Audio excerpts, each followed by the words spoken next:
So, folks, ever since we got that unexpected phone call from White House advisor Sebastian Gorka that, made some news, cracked some headlines with that one, the fact that a guy like that would be calling our podcast, who would have thunk?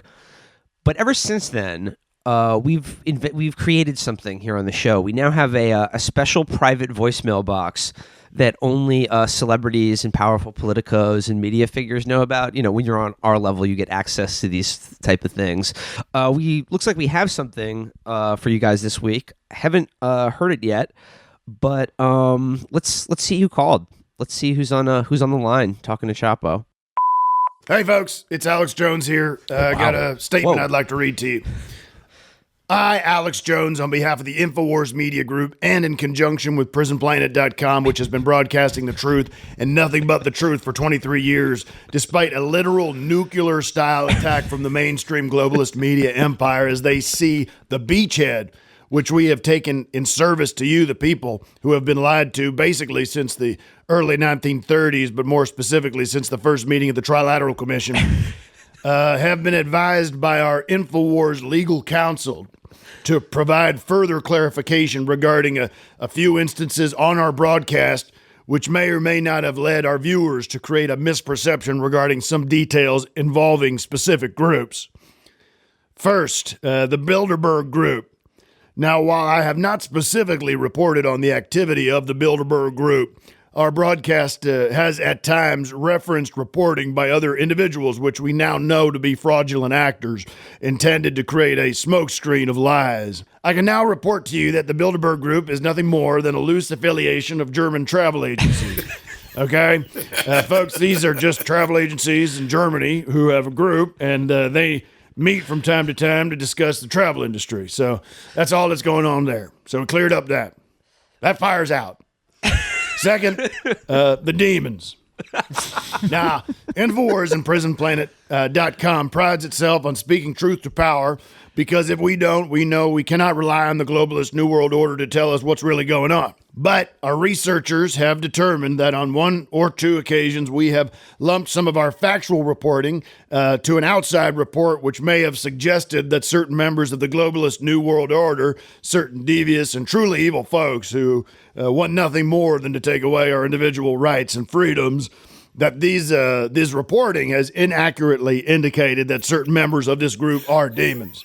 Now, this is determined to be factually inaccurate, and we can see now that this is not only insulting and disrespectful to these folks, who, frankly, I could give a crap about, but is also insulting, more importantly, disrespectful to our Lord God in heaven, who has in the past created real demons and placed them on earth to challenge us and to test our love and devotion to him. It's also, by the way, insulting to the real demons out there because we know where you live. We know who you are. Finally, I'd like to apologize to our audience. We here at Infowars.com and PrisonPlanet.com are the bastion of righteousness, and those who choose to fight for freedom and liberty will ultimately prove victorious because no matter what they throw against us, darkness always cedes to light. However, I believe some of our guests that we have had on from time to time have not always been forthcoming. Therefore, Roger Stone, a friend of the show and former Washington insider, has not represented himself accurately to us. Our researchers have determined that Roger Stone does not have a natural full head of hair, but has for several years employed the use of hair plugs to deceive us all into thinking that he is not, in fact, a bald or balding man. And while it is every man's right to get hair plugs or wear toupees or take Rogaine, but by the way, we have some really, really crazy information coming your way soon. Next week, probably. I have the documents right now. I just got to go through them. But this stuff shows that the use of Rogaine and some of these hair supplements, these pills people are taking, are actually linking. The research is linking that stuff to feminization and hormonal corruption of some of these guys. So, but that's for another time. Back to my statement, folks. It's Roger Stone's right to do whatever he wants to do at the top of his head. But do not lie to us, Roger. State what's going on there. You cannot hide under a Kangol cap and act like we don't see those little holes on the top of your head. It just looks unnatural, dude, okay? I'm sorry. It just does. And so we have suspended Roger Stone from appearing on our broadcast until he decides to fess up and tell us what's going on with his hair. Moving forward, we will continue to provide you with the outsider information and breaking news that you cannot find anywhere else. We also want to remind you now is the time to supercharge your DNA with our new line of DNA Superflux, which we're now offering exclusively on the Infowars.com site. This is the real deal, folks. I've been taking this about 4 times a day, okay? And it's made me smarter and stronger, and it's improved my abilities in the bedroom with my wife.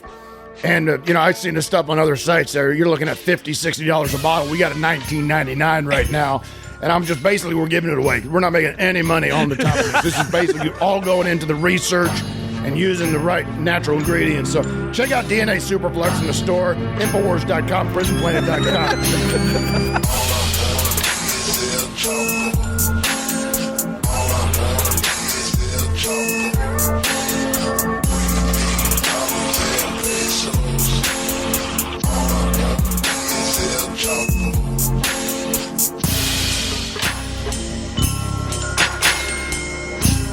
So, guys, we're back. That was very courageous of Mr. Jones. I really appreciate him coming forward about all that stuff. And, because courage is contagious, I apologize for starting the Free Jared Fogle chant at last month's meeting of Brooklyn DSA. I still believe that Jared Fogle is the Mandela of the American left and should be freed.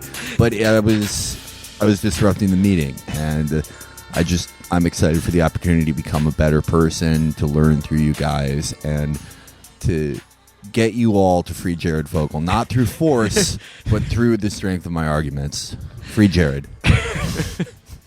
I don't necessarily underscore or co-sign what Felix just said, but guys, I think it's great that Alex chose our show, or this platform to make that statement. That's incredible. Wow.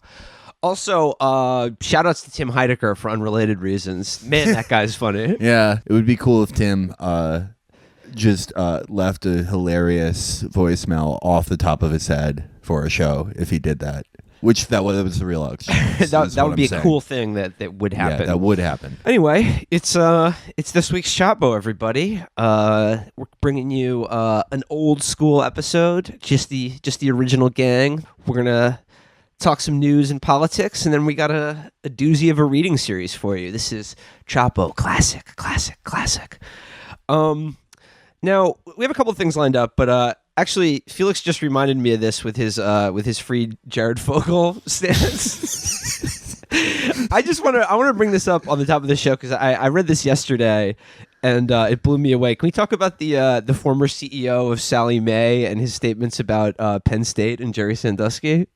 Yeah. Let me just put it this way. Mr. Sallie Mae, that is his name. One rule of the Sallie Mae Corporation is you have to change your name to Sallie Mae if you're the CEO, which I think is forward thinking. Even though he's retired from Sallie Mae, still down with fucking kids. Just reading here from USA Today. Penn State trustee Albert L. Lord said he is, quote, running out of sympathy for the, quote, so-called victims of former Nittany Lions assistant football coach Jerry Sandusky. Lord, a former CEO of student loan company Sallie Mae, also defended Graham Spanier, the dismissed Penn State president, who was convicted on one count of child endangerment last week for his handling of complaints about Sandusky. Running out of sympathy for 35-year-old so-called victims was a 7-digit net worth, Lord said in an email sent Saturday. Do not understand why they were so prominent in trial. As you learned, Graham Spanier never knew Sandusky abused anyone.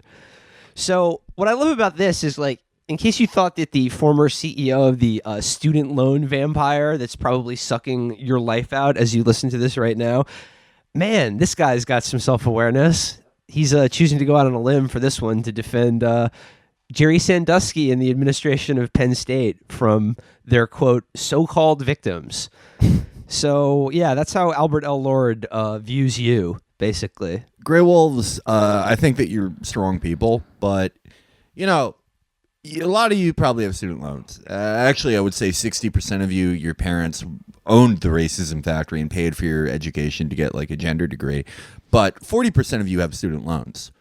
These companies are going to try to like use manipulation to get you to pay back. They're going to be like, oh, you're the type of person that pays your debts. You keep your promises. None of you should pay it because it's all going to people like this. This is the exact type of person who loans you $100,000 when you're 18 and expects you to pay an onerous interest rate.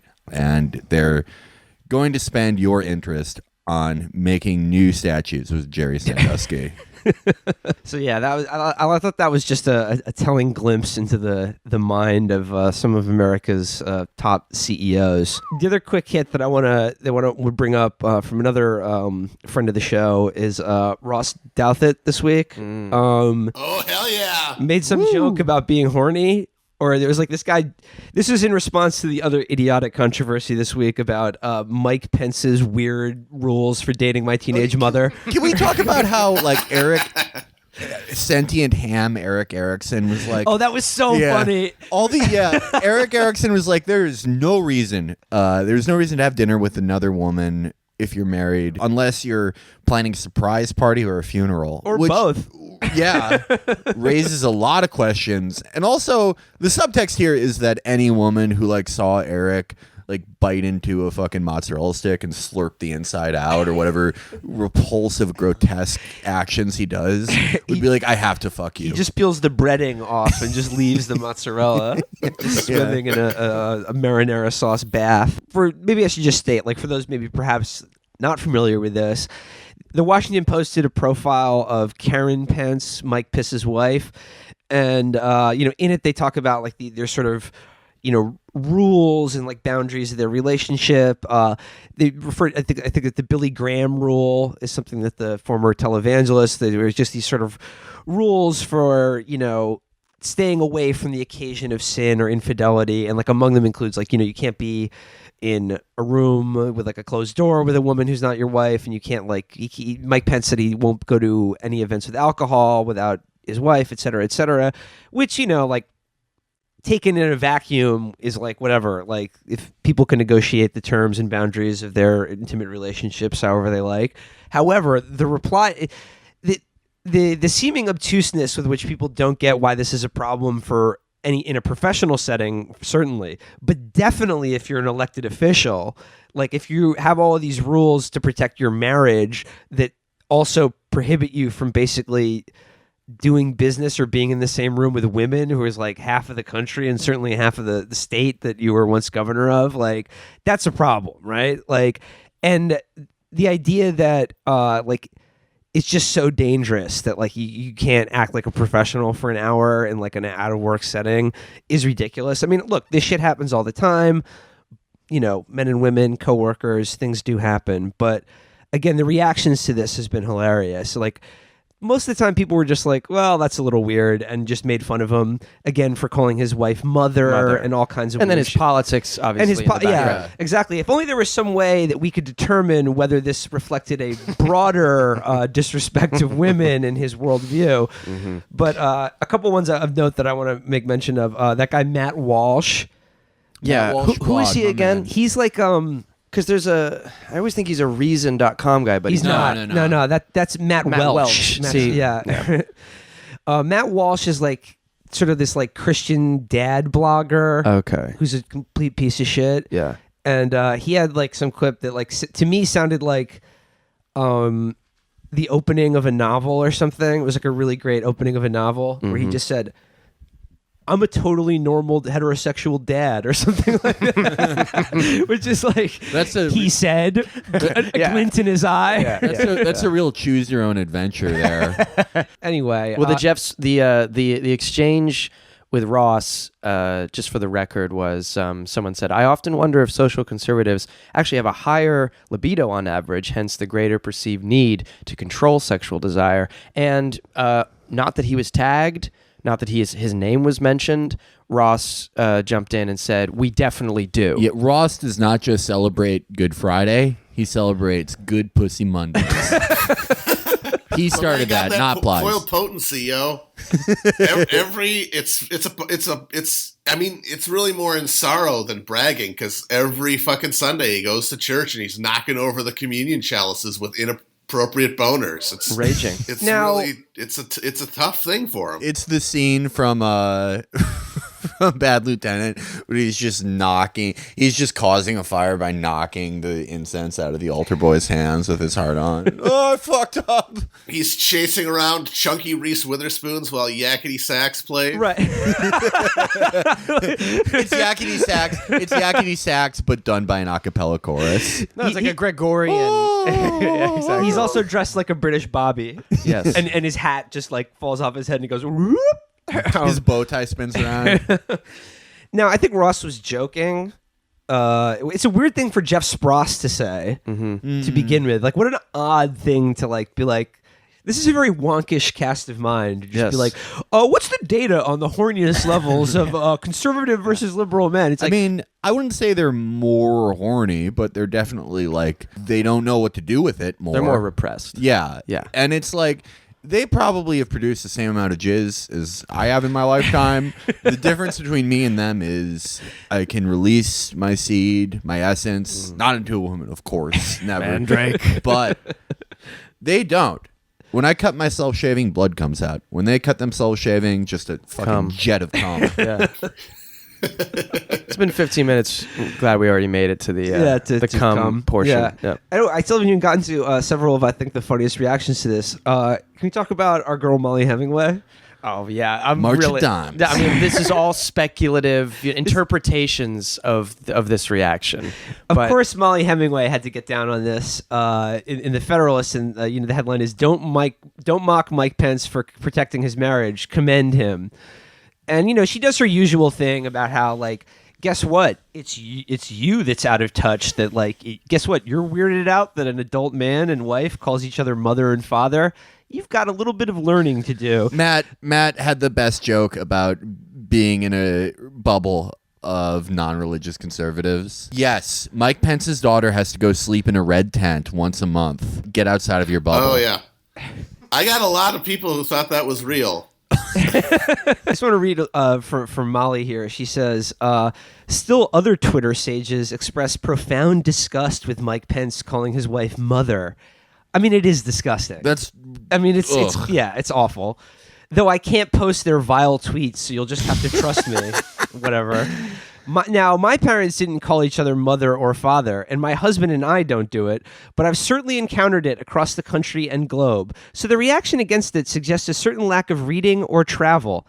Yeah, Molly, fucking time travel. What, like, dude, like in World War II, people were getting made fun of for doing this shit. Like, it's weird. Here's the passage that I zeroed in on that I'm just going to read. Molly writes, "My husband and I have a wonderful marriage, one we've put a lot of work into. We adore each other and spend a lot of time with each other. At the same time, we meet people and form relationships with people of the opposite sex all the time, who are attractive and interesting. We, of course, have rules for engagement. My husband likes to tell people he's married early on after meeting them. I do the same. We both tell each other when we're having meals or drinks with people of the opposite sex, and we make sure that we're serving each other regularly, if you know what I mean, and I think you do." Guys, I have to go to the bathroom. In parentheses, she goes, "I'm talking about knocking boots."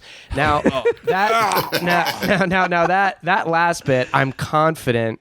Well, I'm not confident. This is all pure speculation, and in my mind palace is a strategy to throw you off of the rest of that paragraph and distract you, because nowhere in that paragraph does she say, "We remain faithful, by the way, and do not Definitely swing." are not having sex with other people. And I'm taking the paragraph absolutely at face value. She doesn't say the opposite of that. So I don't know why she might feel the need to, but it's fine by me. Also, she's such a good writer, He said, "We're serving each other regularly, if you know what I mean, and I think you do," and then goes on again to say, Yeah. "I'm talking about knocking boots, Yes. and by knocking boots, I'm talking about intercourse." How many of y'all like knocking boots? Also, knocking boots. I love to use the hip hop slang of 1991.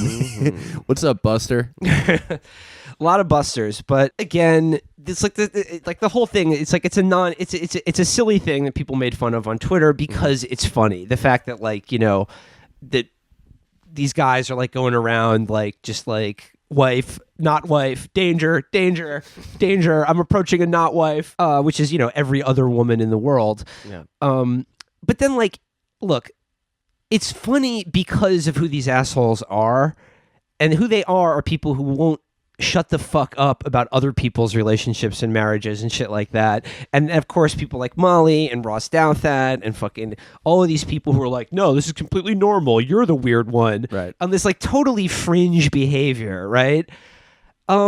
Fuck off, dude. Like, nobody believes you. Like, you're being made fun of because it's funny. Well, that culture war, I mean, it really is over, and they're no longer in a time period, as you said before, time travel would be necessary, for them to be the normal, quote unquote, normal ones who talk like this and think like this. So I don't think they're brave enough to just say, look, I'm the minority now. I have a very antiquated or strange or anachronistic view of these things, and I'm okay with that. They have to still say, well, I'm the normal one, and the world is crazy. So yeah, that was some good ass kink shaming going down on Mike Pence right now. But I can't think of a single person in the world who deserves it more than that asshole. All right, shall we move on to talk about the DNC and healthcare and shit? We have a little trouble in paradise in the DNC.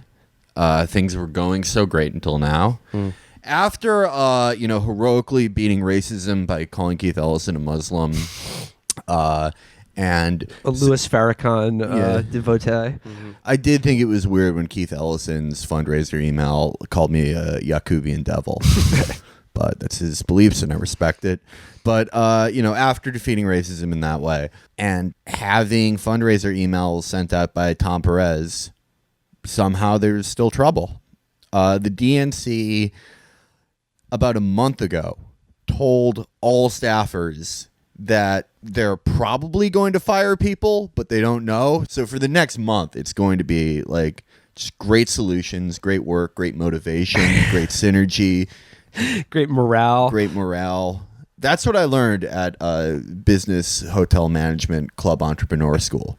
So this month, or this last week, Tom Perez called for all staffers to hand in letters of resignation. Apparently, that does not mean he's firing every single one of them. He's just telling them to write their letters of resignation. Just in case. Yeah, so he and fucking a very diverse cast of former Lockheed Martin executives can look over it and decide who should be fired.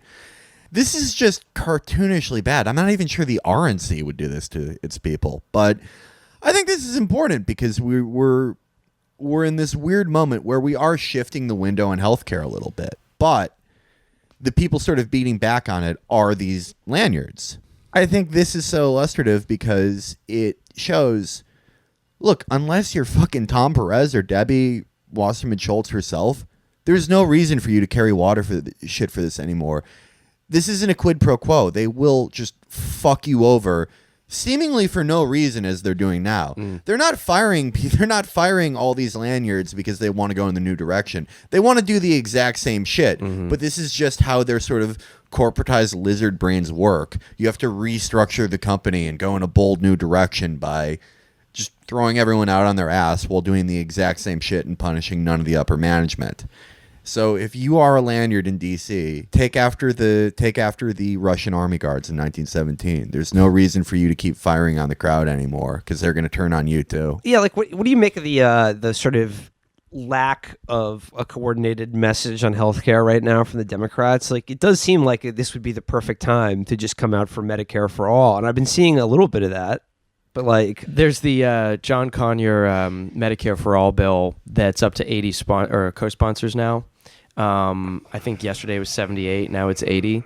And it seems like there's obviously a contingent in the party that are talking about single payer as a winning message, but of course it's Republican-controlled Congress, and it's it's easy for the old guard to warn against this. Why now? Not now. We have more important things right now. We have Russia. Russia, yeah, exactly. Well, you're not supposed to vote for them because of anything that they are proposing. You're supposed to vote for them because they're the more civilized party.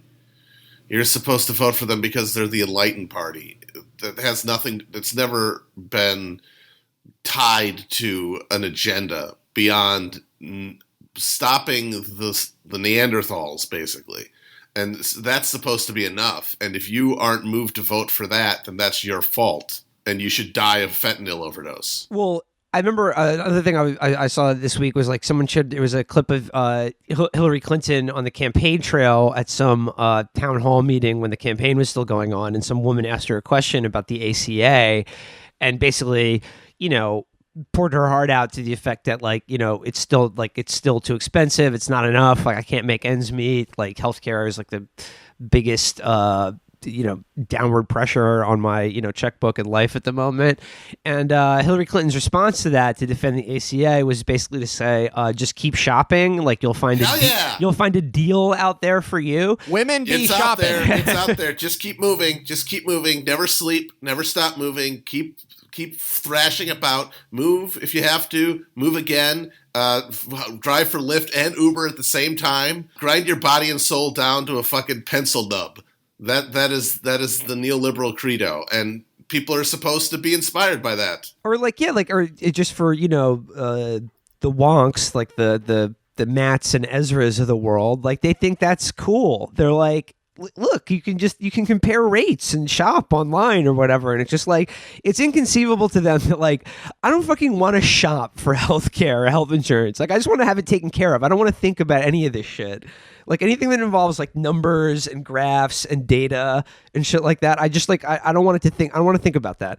This is what we pay taxes for, so I can go to a fucking hospital and get taken care of if I need it. And like I think that should be the actual end game with all of this, is just like annihilating the healthcare industry just as a whole. I think like all of these health insurance companies have no reason to exist. They have no right to exist, and they should all be put out of business like yesterday, in my opinion. And it's amazing, these people who with everything else, they're like, if you're in a factory, why don't you stop being racist and learn how to fucking code? I don't care. Die. I don't care. With this, they're like, think about all the people in the health insurance industry that are going to be jobless if you go through, which, look at our infrastructure, look at everything else. There's a lot people could be put to work doing.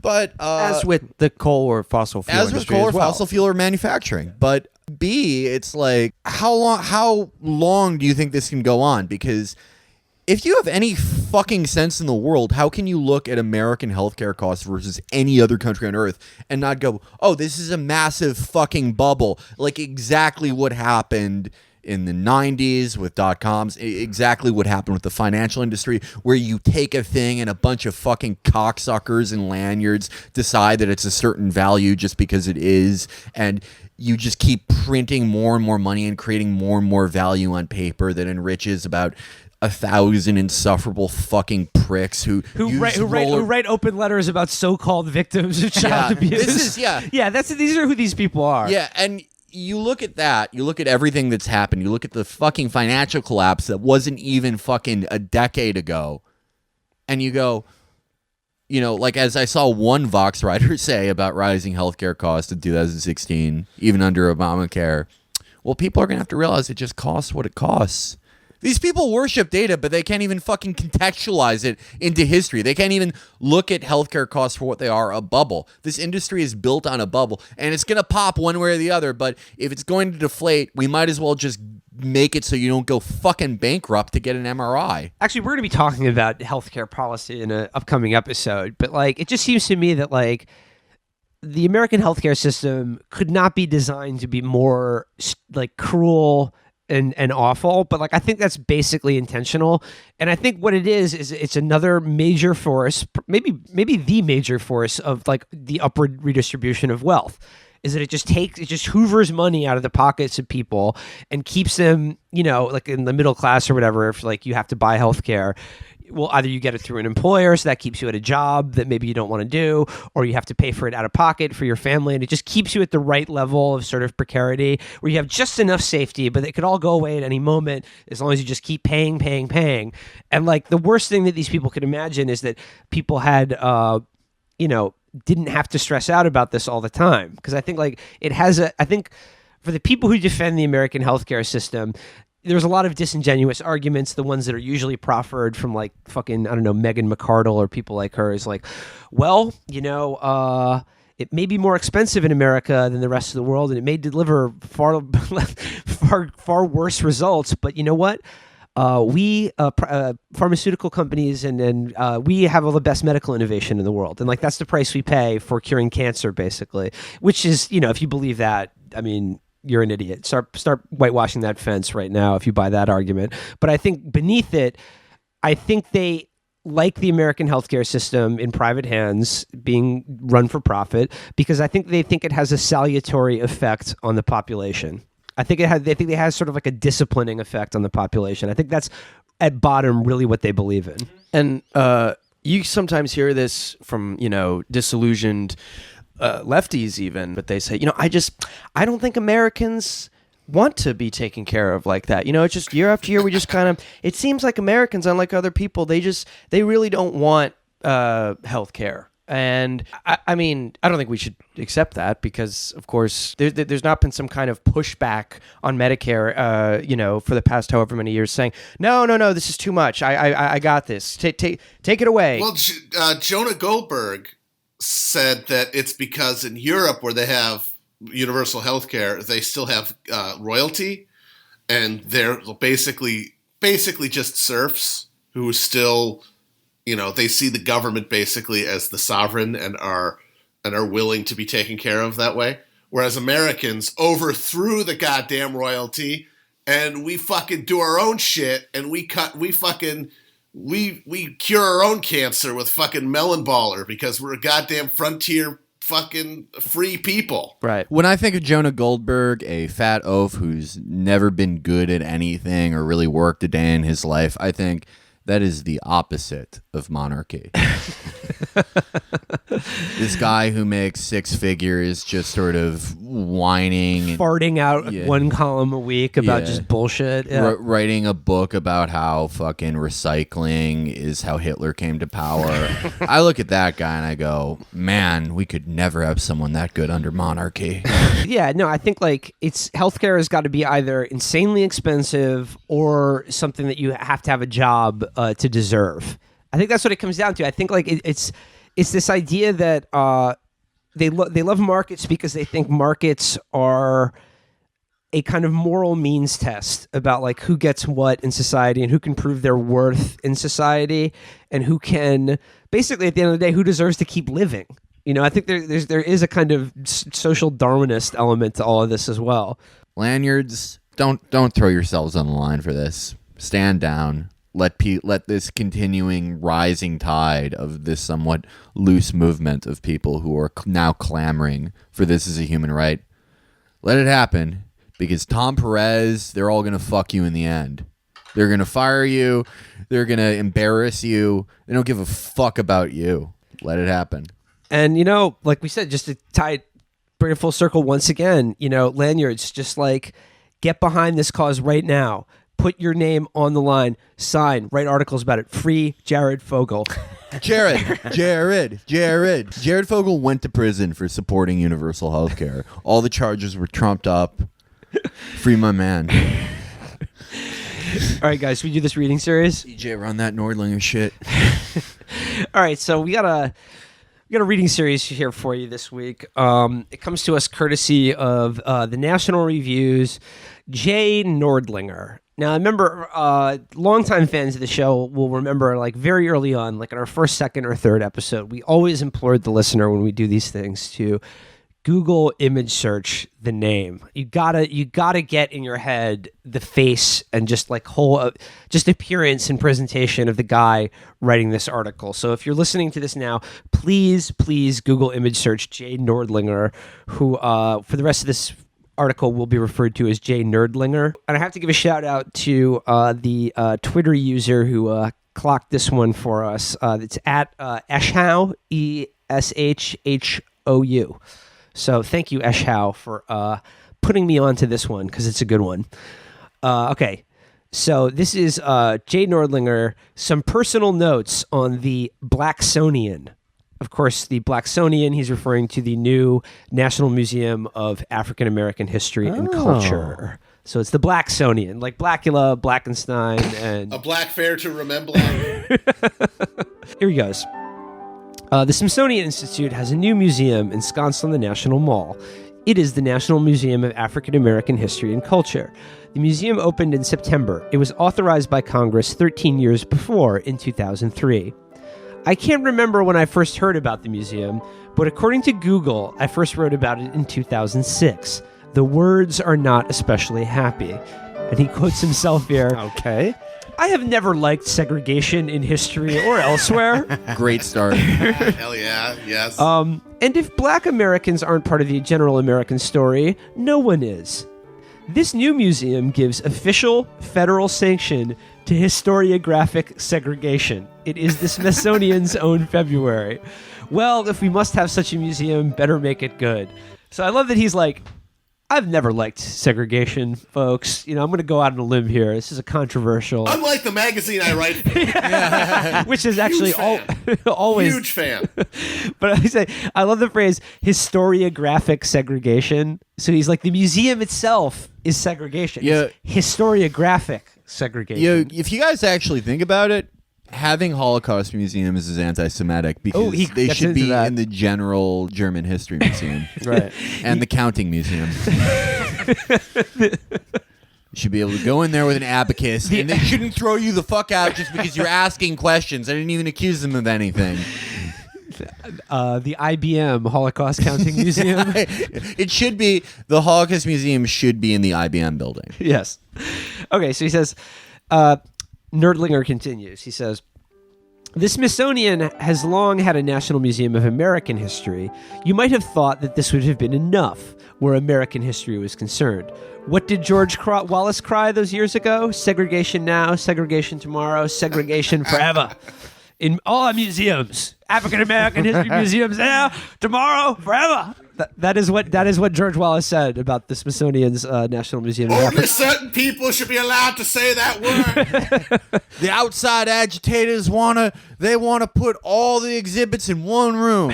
They want Babylonian reliefs right next to buffalo skins. And I say that ruins my museum going experience. So he goes, I mentioned February. What did I mean? Well, Black History Month, which has always gotten my goat. It gets Morgan Freeman's goat too. So it doesn't just get Jay. It doesn't just bother Jay. It also bothers popular African American actor Morgan Freeman. Mm-hmm. And he goes on to quote from an interview that Morgan Freeman gave to Mike Wallace, where he said that he finds Black History Month ridiculous and isn't a fan of it. So. Boom. Case closed. It's Morgan Freeman. Come on. He's been the president. He's been the black president. He's been God before Obama. Yeah. So there you go. He just watched Deep Impact, and Morgan Freeman was like, ladies and gentlemen, we now face humanity's most dire moment. Extinction. By the way, Black History Month is a fraud. Nobody should celebrate it. If there's no Jewish History Month or White History Month, there shouldn't be a black one. What follows now is like, these are just like bullet points. Like, this isn't even organized into an essay, thank God. So it's like these quick hits. These are just Jay Nerdlinger's thoughts on going to the Smithsonian Museum of African American Culture and History. Oh, yeah. Okay. Yes, black history is American history. American history is a lot more than Betsy Ross, Audie Murphy, and a select number of other whiteys. And yet, black American history is also a rich field. Is it rich enough or distinctive enough to warrant a separate museum? A separate museum in America's backyard, as the National Mall is called? That is a thorny question. It's like, Jay, they've already built this fucking museum, okay? It's there. It exists. So it's a little late in the game for this now. So he goes, thinking about the museum, the impending museum, I had some worries. I was worried about the furtherance, indeed the enshrining of identity politics, a national curse. I was also worried... Wow. I was also worried about the furtherance and enshrining of the grievance culture, another curse. Yeah, there's a lot of tired of black people being given trophies for participating in America. Can I just point out, okay, they love this term grievance culture. But the magazine he's writing in, National Review, literally every fucking article is about some fucking cashier not saying, you're welcome. Or, rules for, complaining about your wife emailing something. Or a fucking office basketball. Basketball David pool. French is complaining that a kid won his office basketball. This is the March Madness. Look, there are grievances that are there are valid and invalid grievances. Okay, valid grievances are when your lawn and Subaru have been disrespected by teens. Invalid grievances and when you're trying to address massive historical injustices and inequality. They're gonna make National Review roots, but it's gonna be David French tied up, and they're like, I'm gonna call you man when you buy something at the grocery store, and he goes, call me sir. I like that Jay lists these national curses, in the history of our country. There's identity politics, grievance culture, and then there's everything that will be contained in the Museum of African American History, which is slightly further down his list of curses. Yeah. So he goes, Jay writes, there's a difference between clarity about wrongs, past and present, and scab flicking. Happy is he who adopts the former and avoids the latter.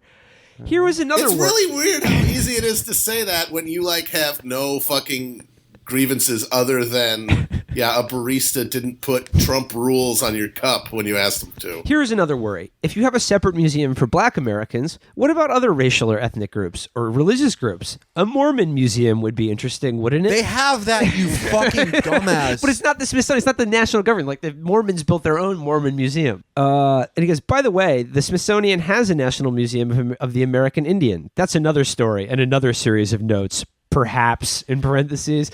Jay, don't spare us your thoughts on the National Museum. He wants all these fucking non-white museums gone.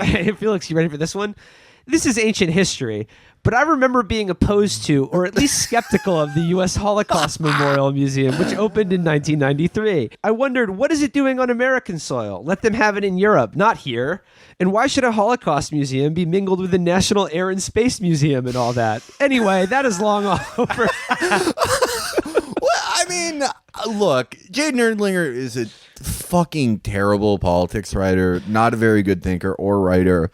But excellent museum critic. That's what I'm saying. I think he has a secret. I think he has a future as one of those guys who's like, we're checking out the space between the Air and Space Museum and the Holocaust Museum. It's approximately 117 meters. That is incorrect.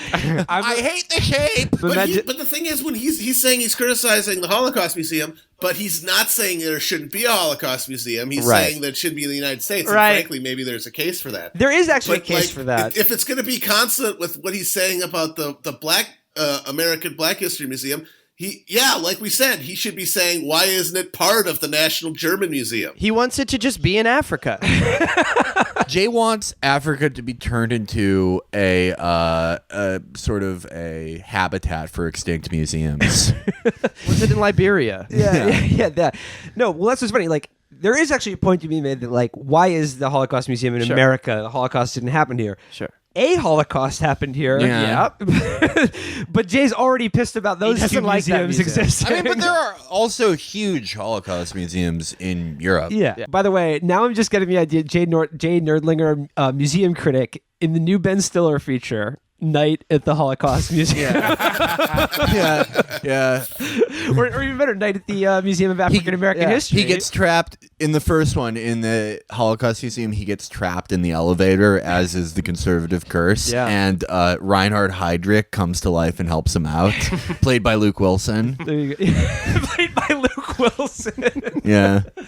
Wow, this is crazy. Wow. You work for Buckley? Oh, man, I would love to hear his stories about making that Jew cry. So JC said, like, anyway, that's long over. There's no need to bring up all these grievances about other museums that shouldn't exist. Here's where okay, this is dope. This is another bullet point. He goes, I am aware that I had an unusual upbringing for a white kid. I was steeped in Black history and Black culture. Mm-hmm. Many years ago, a literary agent suggested that I write a memoir called Growing Up Black. Why didn't you, Jay? God damn it. In my school system, we heard at least as much about the Edmund Pettus Bridge as we did about the Mayflower. And dude, he's still pissed off about that to this day. Oh my God. I'm so mad. I'm pretty sure we heard more about John Lewis than about John Winthrop, and I'm not sure that Audie Murphy's name came up. Who gives a shit about Audie Murphy? Obsessed with Audie Murphy. What the second fuck? time he's mentioned Audie good Murphy. job at killing Nazis and then came home and was a movie star. That's fucking it. Why the hell do you not know so much about Audie Murphy? I've told the following joke, which is not entirely a joke. Every year from the 7th grade through grad school, I was assigned either Black Boy or Native Son. These are books by Richard Wright. Thanks for including that, Jay. You're educating us on African American history. He is right educating now. his audience, though. And he goes, I was never assigned Hamlet. I'm not complaining, necessarily. I liked all this and regarded it as important. I'm not sure I would trade my education, though I would certainly, definitely augment and enrich it. Okay. No grievances here, folks. This is What I love about like this style of writing is that like it's so shot through with these tells where he introduces something and he's going, I'm not saying I'm angry about it, but I wasn't happy about it either. It's like this back and forth. It's just this two-step that he does sentence to sentence. And this is a repeated pattern. Also, I want to point out here when he says, a literary agent suggested that I write a memoir called Growing Up Black. Man, that is probably the perfect encapsulation of literary agents I've ever read. They're like, I got a great idea, Jay. This is Was he trying great. to get him assaulted? No, he was trying to get money. Continues. This is more of his backstory. At my university, there was a dorm that had a lounge for black students only. At least it was in this way in practice. We're talking about the Angela Davis Lounge, which was worse, a segregated lounge or one named after Gus Hall's running mate. In this period, Davis was the vice presidential nominee of the Communist Party, twice. Had black Americans struggled, bled, and died so we could celebrate this darling of the Soviet bloc? Yes. Yeah. I mean, why didn't they have the Thomas Sowell Lounge? No, he's still angry about this shit. Yeah, this is literally everything in his entire life. The National Museum of African American History and Culture opened on September 24th, 2016. The name is a mouthful, by the way, and the acronym is awkward. NMAAHC. A lot of people just say the Blacksonian. It's the head museum in charge, everybody. President Obama presided over the opening ceremony, which featured a remarkable woman, Ruth Bonner, 99 years old. She is the daughter of a man born a slave. On this opening day, she rang a bell. The building is distinctive on the mall, an inverted pyramid in bronze. The corona is meant to evoke the Yorubian culture of West Africa. I paid a visit on a bright February day. A February visit to a February museum? ? Audie Murphy, culture of grievance. The museum is a stone's throw from the Washington Monument and an even shorter throw from the National Museum of American History. As I looked at the two museums, I thought of a word, apartheid. In Afrikaans, it means apartness. I also thought of a phrase out of the American past, separate but equal. Are you in 8th grade? Like, what the fuck man. is... Hell yeah. There's just loose association. None of the sentences flow into each other. He can't even be bothered to, like, put things in paragraphs. He has to put it in bullet points. Yeah, I like the bullet point. He's like, here's a word I thought of looking at the Museum of African American History. Yeah. Apartheid. Need I say more? Yeah, need I say more? Webster's dictionary defines apartheid as His byline for this should be the Encyclopedia Britannica. Well, he's the museum snob. Yeah. Oh my God, yeah. Another the one. museum crank. The museum racist. The museum racist. Museum racist. The basketball geek. Put their rings together. And they can complain create- about anything. And they're They create- combined 100 years of life. The most insufferable human imaginable. Approaching the African American Museum, I saw a face through the window. It was the first thing I saw, and it was Barack Obama on a big poster. The poster turned out to be in the gift shop. Fair enough, first black president. Again, it's completely throwaway thought. Fair enough. Yeah, fair enough here. Not like a massive historical... I will restrain my my incredibly strong urge to just scream the N-word. I want to give him a fair shake. Now it may have been hard to print him on African garb eating a dog on the poster, so it's fair. Oh, they chose not to include him eating a dog. Fair enough. This is I great. noticed there were no posters of the Benghazi Four, but fair enough. Exactly. This is great. The next bullet point is great. The museum is spiffy, having that new car smell. It will get dingy, like all things material, but for now it is pristine. What the fuck are you talking about? Have you ever heard of a museum getting dingy? Like, have you been to the Air and Space Museum recently? It's a fucking shithole. There's something about that's the thing. It's the implication is these black people aren't going to take care of it. Yeah. It's like, have you seen their lawns? Yeah. Look, that's it. That's what he's talking about. No, I love it. He says it will get dingy, like all things material. Like he's making some broader, like existential, like mournful point about like all that is passes into dust. He watched Gladiator. Yeah, last exactly. night. You know, He's a Gnostic now. It echoes in eternity. But like what he's really saying is it'll get dingy and fucked up, just like their neighborhood. Museums don't get dingy; they're fucking clean like every day. That's like the whole point of a museum. Anyway, on this day, the majority of visitors are black, and the majority of those are students. To get to the history galleries, you have to take a large elevator downstairs. Doesn't say whether he got stuck in it. Doesn't even say what brand of elevator it is. Shoddy reporting, Jay. Terrible. A group of students gets on. He's in an elevator with a group of young... I instantly surrender. They haven't said a word to me. A young man, possibly in nervous anticipation of what we're going to see, jokes, "I ain't picking no cotton." His friends laugh. I'm going to go on a limb here and just say that didn't happen. Absolutely didn't happen at all. Once downstairs, we enter a dark room where there is a piece of timber and an iron ballast. They are from the Sao Jose, a slave ship. Elsewhere, there are shackles. A woman says to a boy, not more than 3, "Do you know what those are? They're called shackles. They were put on people's wrists and ankles to control them." Is the boy too young for that lesson?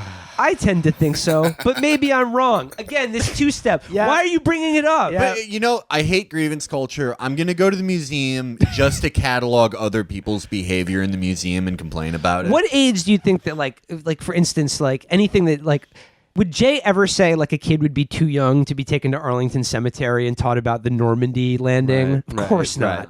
Of course not. No, he probably fucking strapped his kid down when he was, and made him watch, if he had one, he would make him watch fucking like American Sniper with his eyes taped open. Yeah. Next bullet point isn't that interesting.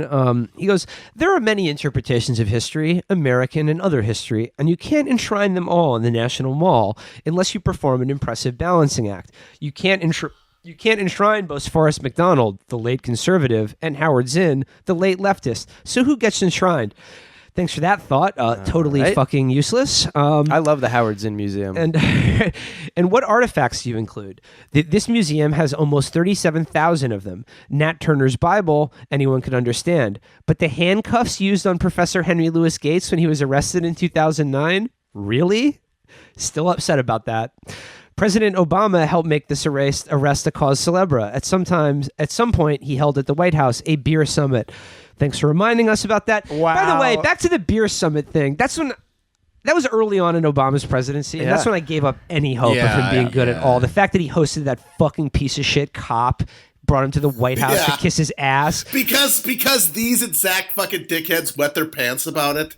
Like he couldn't have fucking ignored them and something else would have happened in a week. It was like the whole team was on fucking like DEFCON 1 about assuaging the bladders of these old white pissed off guys by getting this asshole cop to drink a fucking Blue Moon on the White House lawn. Jay says, as the more recent history becomes, the more disputable the museum gets. I suppose this is natural.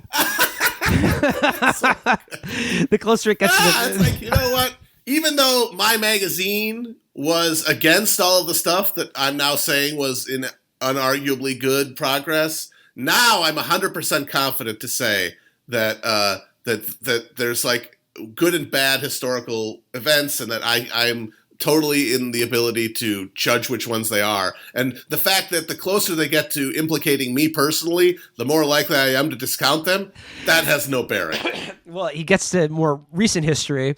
As I tour the museum, it seems I see those raised fists from 1968 a lot, those raised defiant fists at the Mexico City Olympics.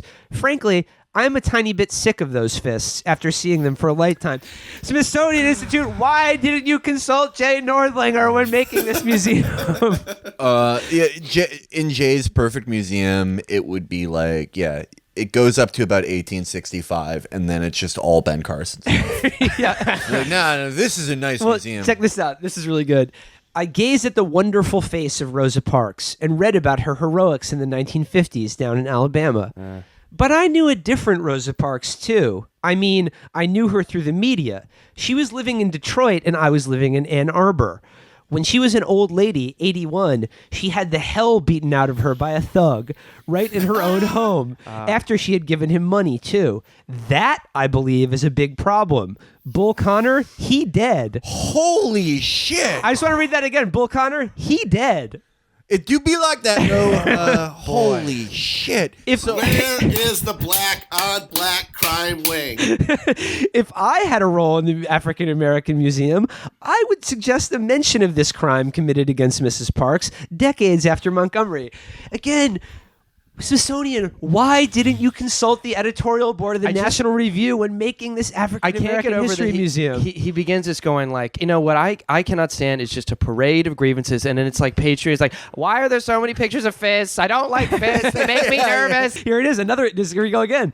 Anita Hill is here in the museum, testifying against Clarence Thomas, making allegations of sexual misconduct against him. There is no mention of Thomas, except that.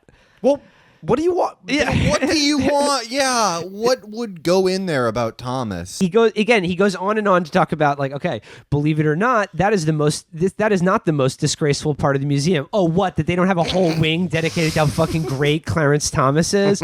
Most disgraceful, I think, is the museum's treatment of the Black Panthers. They are utterly whitewashed, pardon the expression. If you listen to the museum, the Panthers were a bunch of particularly bold civil rights activists who also provided social welfare, hot school lunches and the like. The Panthers, quote, quickly came into conflict with the police and FBI, says the museum. Funny how that happens when you kidnap, rape, and murder. Are you talking about what the FBI did to them, you fucking cocksucker? We learn about Viola Liuzio, a civil rights activist from Michigan, a white woman who went to Alabama and was murdered by the Klan. I know you can't include everything. A museum can't include everything. This is about the 8th fucking time he said that. Nope. But I can't help think of Betty Van Patter, raped and murdered by the Black Panthers for whom she was working as a bookkeeper. A picture of Viola is very laudatory. Panthers, all of them. It was amazing. The entire fucking organization did it. Anyway, that's why I think of Betty Van Patter, I think. By the way, if this was the latter murder that precipitated David Horowitz break from the left, why isn't David Horowitz in this museum? Yeah. This museum should all be about elderly Jews, no black people, just David Horowitz. That is such a weird thing. Like, as if David Horowitz is this figure beyond his. Where were you when David Horowitz broke with beyond the left? his brunches? Here we go. These quick hits now. Angela Davis is here on a video, screaming in her style. Jesse Jackson is pictured carrying a banner that says "Jobs, not bombs," the kind of slogan, moronic, that millions swoon at. There is a shrine to Obama, and I say again, fair enough. Holy fuck. You also have material about the shooting of Michael Brown and the surrounding events in Ferguson, Missouri in summer of 2014. Highly tendentious, of course. There are sections of the museum that are less disputable and pure fun. Take Chuck Berry's 1973 Cadillac Eldorado and his collection of home movies.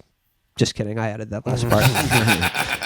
He goes to take Chuck Berry's 1973 Cadillac Eldorado convertible in candy apple red. Sweet. Also a set of the Oprah show. Nice. Very cool, Jay. Very I just cool. love that, like, he's like sees history about like the Black Panthers and like the fact that all their leadership was assassinated by the police and FBI. He sees the raised fist of Tommy Smith and John Carlos, the 1960s. He feels indicted by all of that, and he's like, I don't know. I'm not so sure how I feel about this. This is just very disreputable. And then he gets to like Oprah's set. Nice. I enjoy this. Tight. Oh, they have OJ screen tests for the Naked Gun. Very good. Well, I mean, but you joked about the whole movies, but hey, if you're going to complain that things are incomplete when you're talking about the Black Panther, exactly. if you're going to tell the story of Chuck Berry, the toilet tapes are part of that. Oh, this is good. Toilet tapes. It's part of history, folks. It is. They should play them in their entirety. And if you give this suggested donation, you should be able to go into a private room to watch them. This is my new article for the NRO. Oh, this is good. Some little kids are sitting on a bench having a rest. They are black. Their teacher, our guide, is white. A nice white lady. What has been your favorite thing about How do you know that, motherfucker? What has been your favorite thing about the museum so far, she says. One boy says, Army. Another boy agrees, Army. The lady says, oh, you mean learning about the African-American men and women who have served in the armed forces? The little boy looks confused again and says, Army. I love it. You can't stop boys from being boys, no matter what. Even if they're black. Again, I don't think that happened, or None of that happened. Yeah. No, that lady did not say that. I will. There's no way. Okay, here we go. In huge letters on a wall, there is a statement from James Baldwin. Quote, I bet he's going to love this. The great force of history comes from the fact that we carry it within us, are unconsciously controlled by it. History is literally present in all that we do. That sentiment is very popular, and I don't believe it. Jay is literally saying he doesn't agree that we carry with us the weight of history. He goes, I also agree with Thomas Sowell. Ding, ding, ding, ding, ding. And that the phrase, quote, legacy of slavery is one of the most specious and harmful in America today. It covers a multitude of sins, present ones, for which distant slavery may be a mere scapegoat. You just talked about how there was a woman who opened this fucking museum whose fucking dad was a slave, okay? Yeah. Jesus Christ. I think I have a greater sympathy with Henry Ford. History is bunk. Oh, than I do with Baldwin. Holy shit! A very specific part of history. A very specific part. I believe with Henry Ford when he says, have you ever tried to count to 6 million? I agree with the guy who literally thought that higher education was a Jewish conspiracy about the importance of history. Just imagine being the type of person who can write the sentence, I agree more with Henry Ford than James. I think Henry Ford was a better writer than James Baldwin. Imagine thinking that. James Baldwin had some of the most insightful critiques into American history and the insight into the black experience. But have you ever thought of what Henry Ford scrawled onto a factory wall once, Jews out? There is also a bannered quote from Bell Hooks, the lowercase writer and activist, something to the effect that people resist by naming their history. Oh, come off it. Got him. Yeah, well. What is your history? Is it what generations before you did or went through? Or is it last Tuesday or last year? What have you done? I find that many people would rather deal with, quote, history than with themselves. Human, I suppose. I just love that I'm glad that they're allowing black people. He's Yeah. allowing black people to be human. Yeah. In his eyes. Yeah. He's really grown. Yeah. From the Again, I beginning just of love the that essay. he sets all these things up like they're like ruminations on memory, past, history. Where are we? Do we carry history with us, or are we made anew every day? But what he's really saying is that, like, I don't think black people should dwell on the past. Yes. I would love... Yeah, it's not like there's any impact, anything, and you couldn't see that in America's socioeconomic fabric. There's no evidence that there's any sort of lasting impact for any of these historical trends. I mean, really, you could boil down the response to everything in this stupid fucking article. It's just easy for you to say, bitch. I mean, it's the plaintive cry of an incredibly fucking pampered white asshole who does not want to feel uncomfortable about the country that he fetishizes. Yeah. He goes on to say, okay, this will be arrogant. That'll be a change of pace. Which is par for the course when the writer is me. See, he's displaying self-awareness Yeah. and by doing so disarming what a cunt he is. Absolutely. Let's see if it works. I don't need or want an African-American museum, and I don't need or want a Holocaust museum. Okay. All right. He goes, I read 1 billion Holocaust memoirs. I had enough of it by the time I was 25 or so. But do other people need these museums? Not everything is for everyone. Holy shit! We're getting like some sort of Oh, God. some sort of realization here. Yeah. Now, okay, now we finally get to the end here. He says, whether we wished for its birth or not, the Blacksonian has been born, and it is here to stay. Plonked prominently on the National Mall, it is, in many respects, a wonderful museum. Just as long as none of the people I saw ever go in there at the same time that I'm there. It is fascinating because Black American history and culture are fascinating. I hope the museum will do some good. I also hope that America will not die from balkanization, which is encouraged in ways subtle and gross day after day. End. Great note. Great writers always leave them wanting more. I think that second to last line was written by an editor that did not gel with either the writing style or the sentiment of any other part of the essay. But like I love, he says, he's like, because Black American history and culture are fascinating. In that whole laundry list, what about this museum did he actually enjoy? Chuck Berry's Cadillac and Oprah's television set. Yeah. The chair that Oprah sits in. And the boy that said Army. Yes. Well, I mean, he should feel happy though, because you know that pretty soon Trump is going to create the White History Month Museum. It'll be right next to the Black History Museum. Yeah, it'll be way taller. I wonder if there is like a section on rap music in the museum, because like we'll never know, because I really want Jay's thoughts on that. I think if there were, we would have heard about it. Yeah. I really think Jay's gonna demand that there's a Hobson exhibit in the museum. This guy raps intelligently, not about bitches and hoes. So there you have it. Another sterling reading series furnished by the National Review, which again always delivers. Man, they're great. We have to sort of pick and choose when we go back, because we could just pull from the National Review every week if we just stuck with them. No one else wanted to. Yeah. No one else would get any attention. I mean, we're in a new era of conservatism, though. I kind of like the intellectual class of conservatism, where you basically say in so many words that black people need to get over slavery, while also complaining about things that happened to you literally 60 years ago, like in grade school. And it's sort of going out the window for more like Bannon-style cocaine nationalism, right? Spider-brained nationalism, the Trump style, where you forget to sign things. The new intellectual class of conservatism. But I hope we can go back to this. I miss these guys. Yeah. Well, again, like I said, just find a picture of Jay Nerdlinger and just imagine his like pinched face walking through this museum, and man, it's satisfying. All right, guys, what do you say? Till next time. Bye. Hasta la pronto. Cheers, everybody. Bye.